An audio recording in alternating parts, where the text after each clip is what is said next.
Through the first few weeks of the offseason, the free agent market has been very kind to relievers and no so kind to everyone else. Teams are stocking up on bullpen help and not so much on anything else right now. In fact, the only free agent position players to sign guaranteed major league contracts this offseason are two catchers Wellington Castillo, Chris Iannetta, and one outfielder Leonys Martin. All other signings have been pitchers. So then, it is not surprising the winter meetings came to an end Thursday with another flurry of reliever signings. It seems teams are building their rosters from the ninth inning forward. Beef up the bullpen first, figure out everything else later.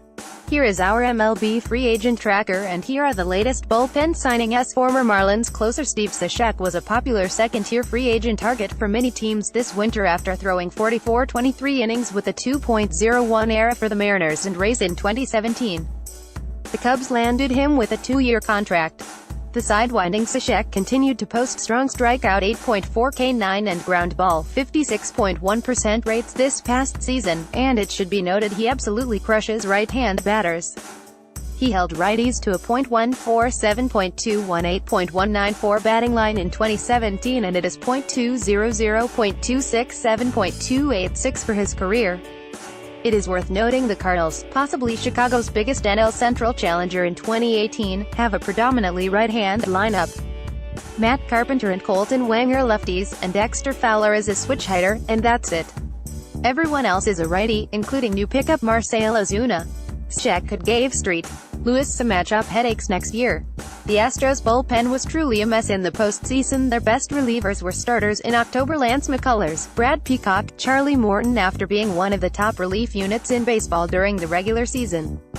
Seeing room for improvement, the club has signed veteran righty Joe Smith to a 2-year deal. Joe Smith's deal with Astros is 2 years, $15 million, according to a source, Ken Rosenthal at Ken Rosenthal, December 14, 2017. Smith was one of my top bargain free agents this winter because this past season, he added strikeouts to his usual ground ball heavy approach. He added those strikeouts by elevating his fastball up in the zone. That is not easy to do from the sidearm slot Smith uses to get more swings and misses. Smith posted an 11.8 K9 in 2017. He had a career 7.5 K9 prior to last season. For all intents and purposes, Smith takes the place of the departed Luke Gregerson, who signed a 2-year contract of his own with the Cardinals a week ago. Ken Giles figures to remain at closer, postseason struggles notwithstanding, which puts Smith in the setup mix alongside Will Harris and Chris Davinsky. As you may remember, the Twins traded closer Brandon Kintzler to the Nationals at the trade deadline this year because they were falling out of the race, but a strong August and September allowed them to reach the postseason as the second wildcard team. The Twins needed a closer this offseason. Veteran Magnus Belisle handled the ninth inning after the Kintzler trade, and the club has inked Fernando Rodney to assume ninth inning duty. It's a 1-year contract. Specifics: Rodney deal is 1 year, $4.5 million, 1.5 incentives, likely ends up 6. Craig Mish at Craig Mish, December 14, 2017. Rodney, who turns 41 in March, went 39 for 45 in save chances with the Diamondbacks last season, and finished with a 4.23 ERA and 65 strikeouts in 55-13 innings. He still walks too many batters, 4.2 BB9, and will make things interesting more often than not, but it should be noted Rodney was dominant after April this year, throwing 45-13 innings with a 2.38 ERA. He held opponents to a .154, .250, .192 batting line in those 45-13 innings. Given his age, it's no surprise Rodney received a 1-year contract. It's also not a surprise the Twins limited their reliever search to a 1-year contract. They've never signed a free agent reliever to a contract longer than 1 year. Seriously. With Rodney agreement, MN Twins maintain their remarkable feat of never signing an outside free agent reliever to a multi-year guarantee.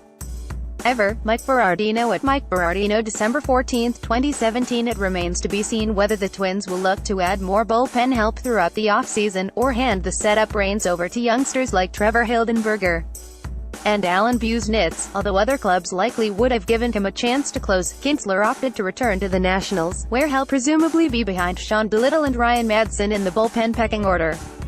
His 1-year contract comes with a unique set of options for 2019. Details of creative structure in Brandon Kintzler's 2-year, $10 million deal with Nationals.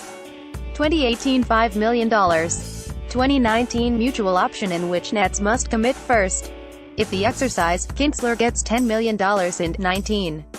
If not, he can exercise his own $5 million option for 19 or become a free agent. Ken Rosenthal at Ken Rosenthal, December 14, 2017. That's an interesting little contract. If the Twins want Kinsler back in 2019, they'll have to pay him a hefty $10 million to pick up the option. If they pass, Kinsler still has a nice little $5 million safety net in there in case things go wrong. This season the 33-year-old Kinsler went 28 for 34 in save opportunities, with 27 of those 28 saves coming with the Twins, before he was traded to Washington at the deadline. He had a 3.03 ERA in 71 innings overall in 2017, and what he lacked in strikeouts 4.9 K9, he made up for with ground balls 54.9%. Given some of the other reliever contracts handed out this winter, getting Kinsler at that price seems like a real nice move for the Nationals.